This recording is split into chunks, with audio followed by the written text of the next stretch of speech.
Manja. Tahu nggak manja? Ya dokumentasi sedikit ya biar nggak. Sip. Tadi gue Apaan sih? Nggak ada ya guys. Oh, jadi Katoy.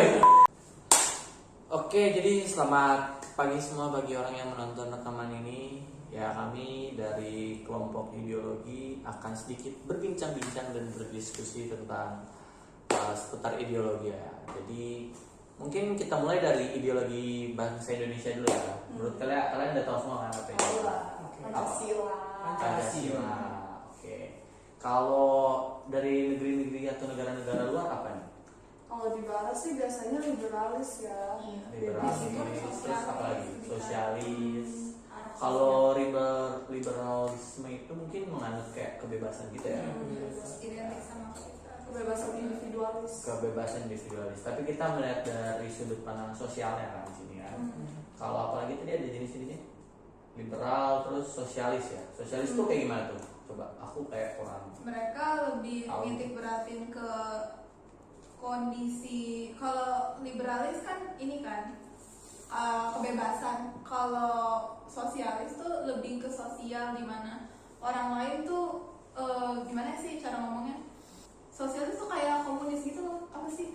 Komunis berarti ada antara satu kelompok ataupun satu pemimpin yang maksudnya mereka nggak menganut itu gitu, jadi mereka menganut sama rata atau komunis. Maksudnya semua dipandang sama rata. Iya, sosial. Jadi mereka lebih ngelihat kesetaraan. Iya. Oke. Coba perbedaan komunis sama sosialis itu apa sih? Kayaknya sih setahu aku tuh kalau komunis tuh lebih ekstrim dari sosialis sih. Justru jatuhnya Indonesia tuh menurut aku bagian dari negara yang sosialis, jadi nggak terlalu liberal, nggak terlalu kapitalis, tapi bagian dari sosialis. Kan kita demokrasi dan kita masih memperhitungkan hak kita sebagai warga. Kita punya hak untuk memilih, untuk bebas untuk melakukan sesuatu walaupun masih ada aturan yang mengekang aturan kita biar kita nggak ini kan. Ya, berarti mungkin nggak sepenuhnya liberal gitu kan. Ada yang juga otoriter karena kan kita punya pemimpin kan.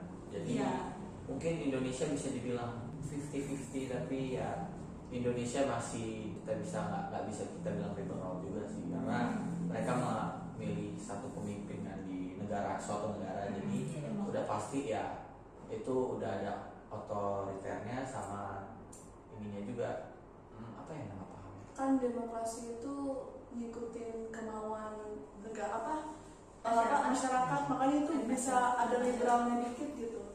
Ya, ada unsur liberal di dalam. Ada juga Ya, jadi mereka mencampur berarti ya, mengkombinasikan berarti kan. Mungkin kalian ngerasain gak sih fenomena zaman sekarang ini, budaya luar itu, ideologi luar itu kan udah pasti gampang kita temui nih, kayak di TikTok ataupun di YouTube, di Instagram kayak ada. Kalau aku suka nonton TikTok gitu kan, kayak ada cuplikan potongan-potongan gitu, misalnya orang Inggris ngakuin kayak diskusi juga kayak kita nih, kayak mereka tuh memberikan ideologi pemikiran bahwa kayak contohnya pergaulan, seks bebas dan lain-lainnya. Kalau mereka tuh memandang ya itu hal yang biasa gitu. Dan bangsa Indonesia pun mungkin ada beberapa yang ngerti pas bahasa Inggris, ada juga yang ngerti kan.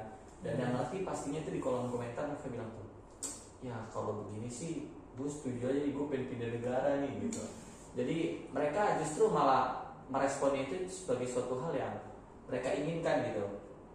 Tapi mereka juga sadar bahwa di Indonesia juga punya ideologi dan nilai-nilai norma, sehingga mereka nggak bisa lakukan itu di negara Indonesia. Makanya mereka bilang mereka pengen pindah negara karena ideologi di sana dan ya peraturan di sana bisa dibilang liberal.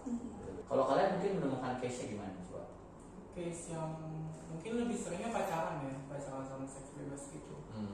Kalau misalnya pacaran kan sekarang kan semuanya itu kayak semua teknologi kan udah maju kan, jadi orang-orang pun kalau misalnya mungkin kayak suka sama satu orang gitu kayak gampang banget kan buat ditemuin juga kan. Jadi mereka ini kayak pendekatan gitu lah, kayak sok-sokan style kayak gitu-gitu kan. Apalagi kalau misalnya nih kita suka sama satu orang yang di sekolah kan, nah itu lebih gampang banget kan buat kita untuk PDKT juga. Kita tuh kayak semakin bisa untuk mendekat juga kan, tapi pada akhirnya kan pasti kita tuh kayak ada berpikiran untuk aduh gue pengen jadi pacar dia nih, kayak gitu kan. Jadi sebenarnya sih itu hal yang normal ya, karena kan semua orang kan perlu pasangan juga kan, karena kan Tuhan juga ciptain kita itu kan berpasang-pasangan wanita dan pria kan gitu. Terus ya kalau misalnya untuk pacarannya sendiri sih ini sebenarnya menjadi dampak negatif juga sebagai kita sih. Jadi dinormalisasi ya. Iya.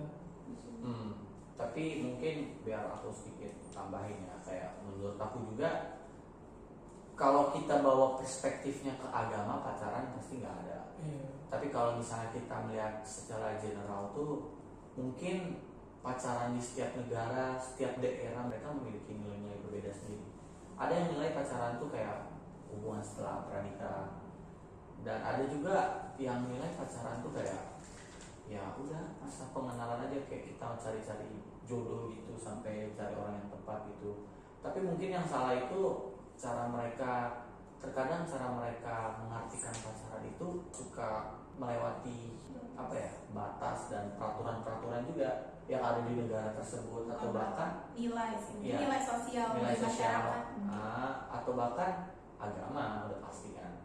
Seperti yang tadi kalau Apim bilang tadi contoh case-nya mungkin di Indonesia seperti itu kan, normalnya begitu. Tapi mungkin sekarang kita bisa lihat ya ditambahin lagi, mungkin ya kita pengen memiliki perasaan memiliki seseorang gitu kan. Tapi pasti ada juga kalau sekarang tuh perasaan lebih gitu kan, nggak mau kurang gitu kan, kayak misalnya aku pengen pegangan tangan nih, aku pengen peluk orang yang aku suka gitu kan. Dari ya pemikiran sesimpel itu mungkin ya pasti semua orang pengen gitu sih. Tapi ya kita tahu juga kita tinggal di negara mana. Kalau kita pandangannya secara general kan, kita tinggal di Indonesia yang dimana ya mereka memiliki ideologi yang sangat bisa dibilang bercampur aduk dengan adat istiadat, agama, budaya timur budaya banget ya. Jadi kita nggak bisa memaksakan itu juga gitu. Kalau kita melihat dari video-video TikTok, Instagram mungkin mereka kayak bebas gitu kan. Tapi ya udah gitu, kita harus sadar kita tinggal di negara yang begini gitu, memiliki ideologi yang bercampur aduk dengan agama dan istiadat gitu. Iya, apalagi sekarang di era globalisasi kan, kita benar-benar bebas akses, kita bahkan punya handphone masing-masing, bisa mengakses internet yang informasi itu bisa dari luar negeri, dari barat, dari timur, bisa dapat dari Amerika, dan itu benar-benar berpengaruh banget sih sama apa yang kita dapat nilai-nilainya dari TikTok, dari Instagram. Dan kayak yang Jefan ngomong kan tadi, pasti mereka pengen lebih kan, dan itu pasti kalau mereka udah lama mungkin jalan hubungan pasti pengen yang lebih gitu. Dan bahkan ya dari data 62,7% remaja SMP di Indonesia itu nggak perawan. Jadi ini merupakan ancaman banget bagi generasi kita yang muda gitu loh. Masa kita dinilai, padahal kita kan banyak di negara kita unsur agamanya tuh kental ya, nggak kayak yang di barat, mereka emang mungkin tinggi ya, tapi kalau kita masa tinggi juga, padahal kita kan udah dinilai beragama gitu. 62% padahal SMP loh. Itu menurut aku benar-benar prihatin banget aku ngeliat datanya, sangat tinggi. Berarti mungkin kalau yang kita bisa ambil dari case BGM mungkin anak SMP kan. Jadi menurut aku juga ini ada hubungannya dengan globalisasi juga berarti. Karena ya kita bisa lihat juga sekarang orang tua zaman sekarang tuh kayak udah memberikan kebebasan dari SD bahkan ke anak-anaknya. Jadi ya mereka bisa mengakses ke sesuatu dengan mudah, dengan gampang itu. Yang aku bilang tadi, di segala platform media sosial ya mereka semua bisa dijelajahi, dan rata-rata ya kita nggak bisa memprediksi gitu apa yang lewat di media sosial kita, apa yang mereka buka. Jadi emang awalnya sih kalau menurut aku nggak mungkin sih seseorang pengen, ya pasti semua manusia punya ini dosa lah ya, punya natur dosa ya. Ya emang itu salah satu pengaruh dari globalisasi juga gitu. Dan pemikiran orang tua yang dimana sekarang menurut aku beberapa orang tua mikir kayak ya udahlah biarin biar anak kita nggak ketinggalan zaman gitu kan. Makanya mereka kayak kasih bebas permisif. Dan justru ketika suatu kebebasan itu diberikan secara cuma-cuma gitu tanpa ada peraturan ataupun hal-hal lainnya, ya itu justru akan memberikan dampak ya, justru membawa dampak buruk gitu bagi seseorang. Karena jatuhnya ada ada banyak dampak, bisa jadi addicted lah, Hmm, kecanduan, rebel, dan mereka juga anak-anak SD, SMP itu mereka masih belum tahu gitu fungsi utama dari handphone ini. Karena mungkin kalau menurut aku beberapa orang tua yang aku tahu ya, kayak orang tua aku sendiri, juga orang tua teman-teman aku, tujuan mereka memberikan HP itu justru kayak untuk memberikan informasi kepada orang tuanya saat mereka ada di mana, ataupun kayak untuk mencari tugas, ataupun ya hal-hal yang berhubungan dengan untuk memudahkan ya, tapi konteksnya ya masih dalam keluarga, sekolah gitu kan. Di luar itu mungkin orang tua nggak pernah ekspektasi kayak kita harus buat hiburan, karena orang tua zaman sekarang mikir kayak kita healing hiburan itu bukan dari handphone gitu. Justru orang tua kayak bilang, kalian main keluar aja gitu sama teman-teman kalian, jangan main HP terus gitu. Jadi pemikiran orang tua tuh sebenarnya kita nggak bisa salahkan ya, tapi mereka tuh cuma pengen buat anaknya bahagia dan senang. Ya memang globalisasi ini nggak bisa kita kendalikan, tapi kita seharusnya sebagai remaja-remaja yang udah melewati itu kan, masa-masa gitu, kita bisa ngasih tahu. Mungkin contohnya ke adik-adik kita, saudara-saudara kita yang umurnya masih SD, SMP, ketika kita udah melihat bahwa mereka udah memberikan atau menunjukkan nih kayak budaya-budaya luar yang mereka nonton nih, terus mereka kayak implementasi, kayak contohnya nih bahasa, pasti anak zaman sekarang bahasa kayak swearing bahasa Inggris tuh mereka ngomong SD loh. ya Dari adik aku tuh benar-benar iya lah ya, serius. Iya. Teman-teman adik aku pada ngomongnya kayak F, terus bahkan yang N-word yang kayak dinormalisasi banget. Ya, dan itu aku juga tahu itu mereka pasti lihatnya dari youtuber luar gitu kan. Dan ya itu kita nggak bisa bilang bahwa YouTube suruh youtuber itu atau kita report gitu kan, enggak. Kita cuma bisa bilang ke adik atau kerabat dekat kita kayak supaya jangan meniru itu, jangan meniru hal-hal yang tidak baik gitu. Mungkin ya cukup sekedar ya jadi hiburan aja gitu dan diimplementasikan. Emang susah sih kalau kita sebagai remaja yang udah melewati masa-masa itu, mungkin kita kayak bisa bilang jangan begitu. Kita sendiri kalau pada masa itu mungkin kita balik ke 5 tahun ke belakang, kalau kamu sendiri apa gitu salah satu ideologi luar yang kamu bawa atau yang kamu pikir bagus juga nih? Kalau aku sendiri ya, aku sendiri suka ideologi luar kayak mereka memandang kebebasan tuh apa ya? apa tuh? Apa tuh, kau ada jawaban? Apa ya? Iya. Mungkin gini, bukan berarti aku suka obat-obatan ya, tapi drugs ya, karena aku melihat juga kayak gini loh, seseorang tuh narkoba tuh nggak selamanya buruk kan, narkoba tapi sesuai penggunaannya. ada kegunaannya, ada yang buat obat malah, ada yang buat medical gitu kan. Menurut aku di Indonesia nih kayak mereka terlalu menginikan banget di narkoba nih, kayak udah disclaimer banget lah, udah nggak boleh, udah di ban banget lah dari Indonesia. Padahal banyak loh kayak case aku bisa lihat bilang 3 bulan yang lalu kayak ada pasien rumah sakit yang membutuhkan, aku lupa apa gitu, salah satu jenis narkoba ya, MDMA ya. iya gitu, pokoknya dia butuh banget nih seharusnya buat kesehatannya, buat maksudnya buat penyakitnya lah, tapi nggak dilegal, nggak dikasih. Justru jadi kayak aku juga agak sedikit. Iya sih. Ya. Apalagi sekarang juga kemarin dengar berita dari Thailand juga udah lagi nyoba melegalisasiin ini kan jenis drugs. Dan sebenarnya aku juga mikirnya kayak gitu sih, daripada jadinya ilegal habis itu jadinya ada di black market, gimana caranya pemerintah tuh jadi sosialisasiin biar drugs tuh sebenarnya legal tapi itu ada aturannya yang mengetatkan itu, jadi nggak disalahgunakan. Otomatis tuh emang bener-bener ada di bawah pemerintahan, ikut campur tangannya. Nah iya, aku juga berpikiran gitu kayak kalau di black market kan jadinya kan nggak ada yang jagain kan. ya, kita juga nggak bisa tahu di pasarnya udah kemana aja kita nggak tahu jaringannya ada di mana-mana aja. Mendingan menurut aku begitu, aku setuju kayak gitu, kayak Indonesia kalaupun ya nanti kita berandai-andai saja ya, tapi kayak Indonesia harus pertama nih yang harus mereka cari itu badannya dulu. Pokoknya mereka harus cari bandar di Indonesia, bandar narkoba ini. bukan ditangkep ya, mungkin direhab aja sih, tapi kita lihat juga karena belum tentu yang bandar narkoba itu makin narkoba kayak Iya, dia cuma perusahaan, jual doang. ya kan kita nggak tahu kan Mungkin kayak aja sih. yang punya perusahaan rokok juga dia nggak Iya. ini kan ya menurut aku gitu triknya, kayak mereka kumpulin bandar narkoba dulu baru mereka kasih sosialisasi begini-begini loh ya, terus mereka harus seharusnya di situ mereka bisa manfaatin nih kayak kerjasama, mungkin bandar ini punya narkoba jenis apa, jadi menurut aku biar pemerintah semua yang ngambil alih gitu, biar nggak ada lagi black market, nggak ada orang belakang lagi, karena kalau orang belakang kan pasti nggak bisa dikontrol kan.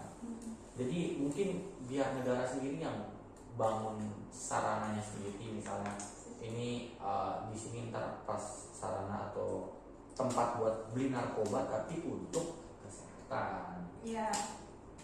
Tapi ya untuk melegalisasinya aku setuju untuk kesehatan, bukan untuk dipakai kayak untuk semangat hal-hal yang ya mungkin lebih bersemangat begitu ya. Menurut aku ya seperti kata firman Tuhan, hati yang gembira adalah buat kita. LGBT pornografi nggak? Mungkin kalau kita bahas sedikit tentang LGBT ya, menurut aku ya aku udah nggak setuju sih, karena pertama di agama juga nggak sangat ada ini, dan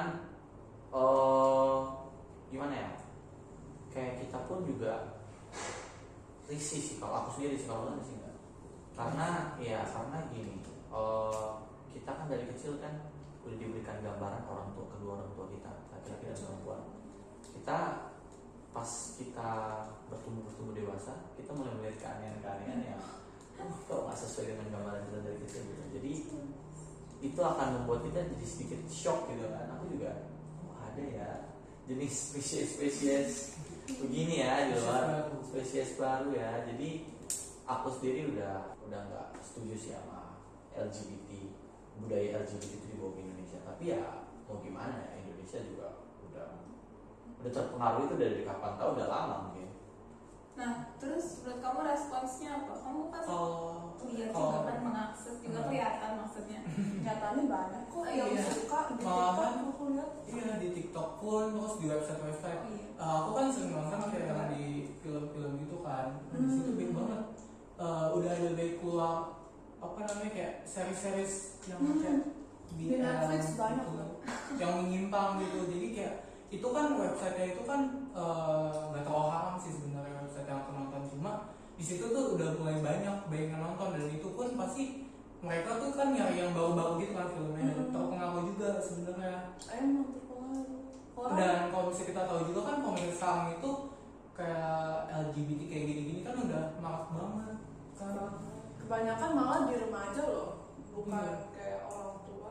Remaja kita bahkan dari yang masih kecil, aku pernah lihat di TikTok udah kayak tahu kalau dia itu lesbi dari kecil gitu, dia udah ngerti. Padahal mah apa? Itu pembentukan identitasnya sangat buruk ya.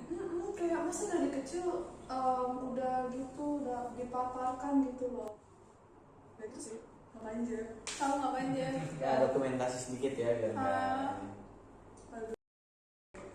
Si Tadi gue Apaan sih? Nggak ada ya guys. Oh, jadi- Katoy. kalau menurut kalian tentang kebebasan berpakaian, aku sih sering lihat ya di apalagi yang tentang apa sih? Apa sih? Catwalk gitu ya, Catwalk. fashion week. oh fashion. Kayak mereka kan sudah terbuka dan mengikuti banget apa style-stylean. Bahkan aku juga tergiur loh, kayak maksudnya bukan pakai kebuka banget, tapi kayak misalnya pakai hoodie crop top, Bajunya pakai lucu, coklat, kelihatannya karena lucu, lucu stylish. gitu. Ya nggak apa-apa sih. Trendy, trans. Sebenarnya itu pemikiran aja sih menurut aku. Kalau soal style, ya, karena kan kenapa di Indonesia agak sedikit dilarang, karena ya pemikiran otak-otak orang Indonesia emang agak sedikit, bukan agak sedikit, emang udah miring sih menurut aku. Kalau dibilang itu memancing hawa nafsu, ya pasti semua orang pasti punya perasaan yang kayak begitu ketika melihat lawan jenisnya mungkin berpakaian yang terbuka ya. Tapi bukan berarti kayak kita bisa mengekspresikannya gitu terang-terangan, kan enggak kan? bisa aja kita keep aja di pikiran kita apa yang kita rasain saat melihat seseorang atau lawan jenis itu gitu, tapi nggak perlu kita tindakan ya. Karena banyak juga loh, apa sih namanya, jadinya pelecehan, sering di apa sih namanya, catcalling, iya. Nah, Bahkan iya. aku juga ngerasain loh, kayak Dia kalau naik nenek, motor nenek. terus kayak hai Neng, hai sayang, mau dibayarin nggak nih? Iya, iya, iya. Pernah Ih, digituin. pernah maksud Iya. udah nggak apa, bayarin aja gue pernah sih di. Iya, makanya itu Sumpah. Ya enggak Nenek. maksudnya ya Nenek. udah udah juga sih. dinormalisasikan banget Iya catcalling sih. itu, padahal mah kita Nggak normal sih itu. ih banyak loh. Ya banyak, tapi dia nggak dinormalin secara. Iya, maksudnya kayak di kalangan, dan banyak cowok-cowoknya juga kayak gitu loh. Kayak ada satu cowok yang itu, cowok yang lain juga support aja, maksud gak ada yang kayak Bercandaan aja. kayak bercanda, padahal mah itu serius. Iya menurut sih. aku. Iya, iya. Tapi ya tahu kondisi juga sih, tahu kalau misalnya Indonesia kan ya tahu lah kayak bukan kurang terbuka sih, tapi ada aturannya juga kan, aturan berpakaian juga. Terus Nilai sosialnya. iya, banyak orang juga kan yang gak setuju kalau misalnya kayak kalau misalnya di luar negeri ini kan mereka berpakaian bebas kan, bahkan bisa aja kayak mini gitu kan. Tapi kan kalau di Indonesia ini kan ya banyak yang gak suka, banyak yang masih apa ya kayak Ya gitu. menetapkan gitu Masih apa tahu juga. yang kayak pakaian tertutup gitu karena kan Beda banget kayak di Eropa. Kita Iya, juga kita kan kan negara muslim. Kalian tahu Banyak kalau di Eropa yang tuh sangat bukan melegalkan sih, maksudnya menormalisasi nudis. Nudis. Oh, nudis. Ya karena menurut aku orang Eropa juga mereka bisa, nggak semuanya sih, tapi rata-rata Iya, mereka bisa. emang ada pro kontra juga sih di antara mereka, tapi maksudnya tuh emang banyak orang yang Ya, menurut pro aku ya, sama nudis. menurut aku kenapa mereka bisa melegalkan itu pasti mereka juga melihat kemungkinan mungkin pelecehan di sono tingkatnya tidak tinggi, makanya mereka bisa melegalkan itu. Mungkin. Ataupun yang aku tahu pasti nggak jauh dari permainan politik supaya didukung Saya banyak sih, orang-orang yang Hmm. itu kan, mungkin yang LGBT dan lain-lainnya, makanya dilegalkan gitu ya. Bisa kita lihat case-nya sama seperti Presiden Obama, kalau kalian tahu. apa tuh? Kalian nggak tahu? Nggak, Jadi nggak mereka tuh sebelum pemilihan tahun 2000 berapa aku lupa, jadi dia bilang kalau dia jadi presiden dia akan melegalkan LGBT di Amerika. Iya, benar. Dan ya faktanya pas dia kepilih dia beneran melegalkan. Makanya Donald Trump kan nggak Nggak suka, ya, gara-gara dia nggak suka. ya, makanya rata-rata dia nggak kepilih lagi kan untuk kedua kali ya. Itu makanya aku bilang ada politiknya juga. Ya, jadi mungkin kalau bisa kita ambil kesimpulan dari diskusi kita, sebagai remaja Kristen. ya diskusi kita sebagai remaja Kristen ini, podcast kita tentang ideologi kalau menurut aku. Ya masing-masing dari setiap kita ya, nggak usah negara ya, pasti memiliki ideologinya masing-masing. Kita menganut ideologi kita masing-masing. Tapi kita harus memastikan dulu gitu, ideologi yang kita anut ini sesuai dengan kebenaran firman Tuhan. Jangan sampai kayak contoh kita menganut ideologi, mungkin aku lebih suka kayak liberal gitu lah, bebas gitu, aku nggak mau dikekang, aku mau diotoriter gitu sama orang tua kita. Jangan sampai kayak begitu gitu, itu namanya kita udah nggak mau memandang firman Tuhan aja, kita kayak nggak anggap firman Tuhan. Sedangkan di firman Tuhan sendiri kan dibilang kan kayak hormati orang tuamu gitu. Ya, jadi ya sama seperti yang Pak Ferry bilang pada hari ini ya, kita mungkin Iya. kita gini, kita Ada juga harus sih. belajar menerima otoriter gitu. Aku sendiri kayak Iya. merasakan otoriter sama di keluarga aku. Otoritas. Ya maksudnya kayak otoriter lah, mamaku dan papaku tuh otoriter gitu. Jadi yang kayak menurut aku yang kita harus belajar dari otoriter tuh mungkin terkadang kita mau rebel gitu, kita mau melawan gitu. Kita nggak mau diatur, kita maunya ya apa mau kita gitu. Tapi kita tetap harus belajar untuk mendengar dan taat.